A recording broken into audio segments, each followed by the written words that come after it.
Hey guys, welcome to my channel Miss Recap. This guy's name is David Smallbone. He used to organize music concerts in Australia. He had a great life with a wife named Helen and 6 adorable kids. His business was doing well, and he had a lot to be thankful for.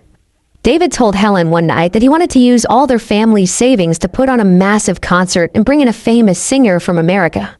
He was convinced it would be the biggest show of his career and a huge hit. As his wife, Helen could only rally behind him and support his ambitious plan. Unfortunately, things didn't go as planned. The Australian economy had a crisis that year, and David's concert was a flop. This total failure led David to go bankrupt. A week after the concert, David was trying to get in touch with the American singer's manager to see if he could pay less for the canceled show. He didn't make any money. In fact, he lost a ton, and all his savings were wiped out. But his request was turned down because the singer already performed and the full payment was non-negotiable. David had to stick to the original agreement. There was nothing he could do but accept it. When David got home, his fam and friends threw him a surprise B-Day bash. Later on, during the party, Helen dropped the bomb that she was expecting her 7th kiddo.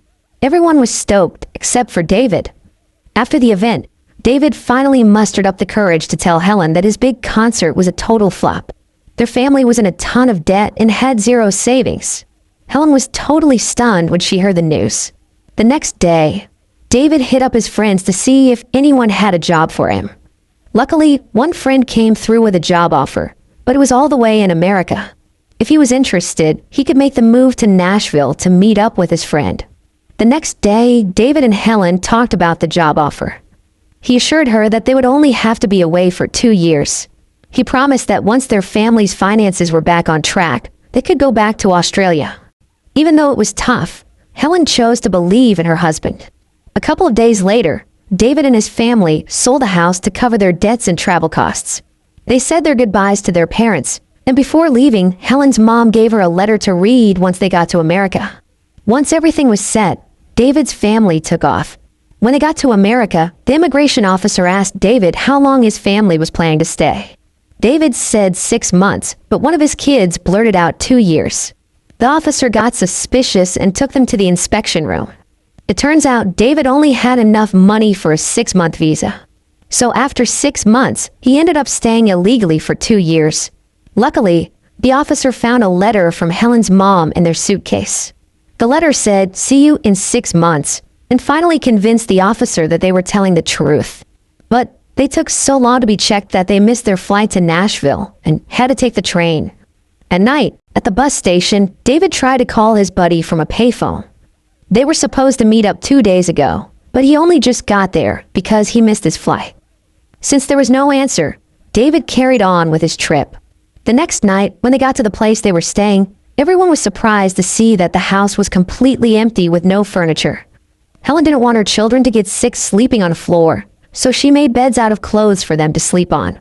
The next day, David went to see his friend, but before he could ask about his job, his friend told him that he had given it to someone else because David didn't show up yesterday like he was supposed to. David was totally taken by surprise when he heard that. Back at home, when David told Helen what happened, she was totally surprised and said she needed some time to chill out. Then, in their bedroom, Helen cried and let out all her anger. But in the middle of feeling hopeless, she saw a letter from her mom. The letter didn't really say anything important, but it reminded her that their family was able to go to America because of that letter. She figured there must be a reason for everything, like it's all part of God's plan. After cooling off, Helen, who was bummed out before, actually boosted David's spirits. Their family had to come together and stick it out to make it through. That night, David and Helen decided to fill their kids in on the family's money situation. Helen explained that they needed to tighten their belts and work together as a family until their dad found a job. The next day, David and his family went to church to pray to get through life's challenges. After the service, they met a super nice couple named Kay and Jed. In the afternoon, while they were cleaning the yard at home, a neighbor said hi and made a joke about hiring them to clean their yard. When David's son heard the joke, he came up with the idea to start a lawn service and house cleaning business. They finally got going. Throughout the day, they had more and more people paying for their service, so they were able to make some money.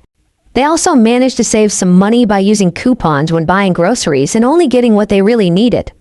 It had been a few months, And even though David's cleaning business was doing well, he still couldn't find a job. One day, when David and his family went to offer their services to the biggest house in the complex, they were surprised to see that the owner was a singer named Eddie. Back when Eddie was just starting out, David had always turned him down for gigs. David only wanted to work with famous singers and had rejected amateur ones like Eddie. Feeling embarrassed, David quickly asked his kids to leave. Seeing how David's life had turned out, Eddie felt bad and decided to hire their services. While cleaning, David kept an eye on Eddie, who was busy with his work schedule. He felt super embarrassed because the guy he used to think was less than him had become really successful. And deep down, he was totally jealous. 2 days later, while the neighbors were having a picnic, Kay asked Helen to come over to her place for Thanksgiving the following day. She reassured Helen that her husband would give them a ride, so they didn't have to stress about getting there. The next day, when Jed came to David's house to pick them up, he was surprised to see that there was no furniture.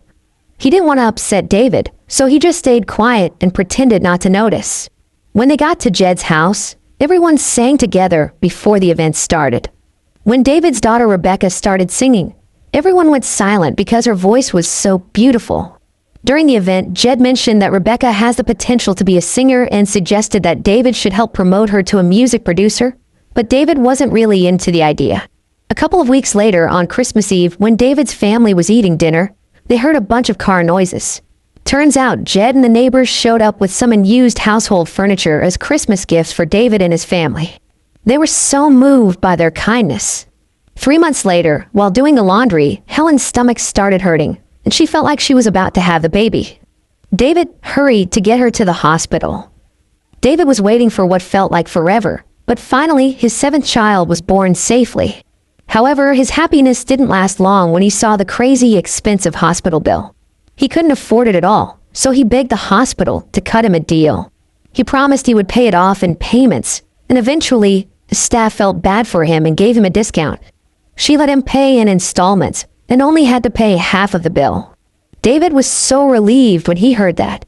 But then when the staff went to make a new bill, it said his bill was already paid in full on the computer, which left her and David confused.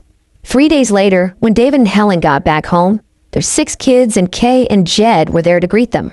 After everyone went inside, David asked Jed to have a private chat. He told Jed that he found out it was him who paid Helen's hospital bill. Instead of saying thanks, David got mad. He told Jed to stop helping him and that he appreciated having a friend like him, but he didn't want to keep relying on him. He wanted to take care of his own family and not rely too much on others.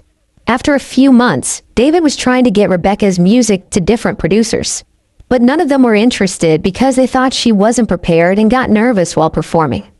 The next day, Rebecca told everyone that while she was cleaning Eddie's house yesterday, she saw in a magazine that Eddie was actually a singer and music producer. She thought it would be a good idea for her father to promote her to Eddie, since they already know each other, instead of looking for other producers.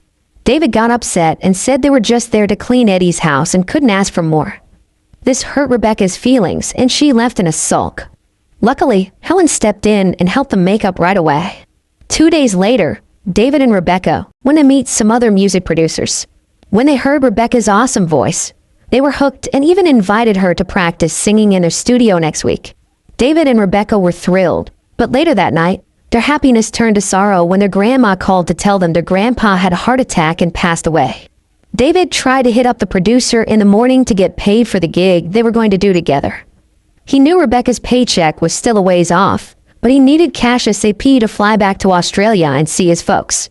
The producer, though, wouldn't budge and just ended their deal for a dumb reason.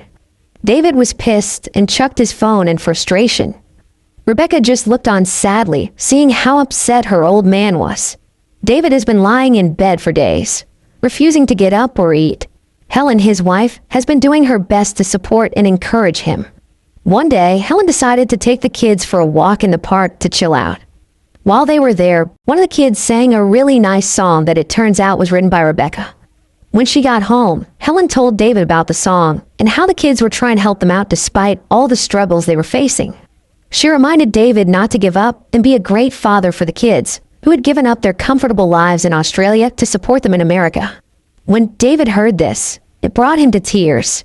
The next day, David got himself together and met with the kids. He said sorry for being a scaredy cat dad who always pointed fingers.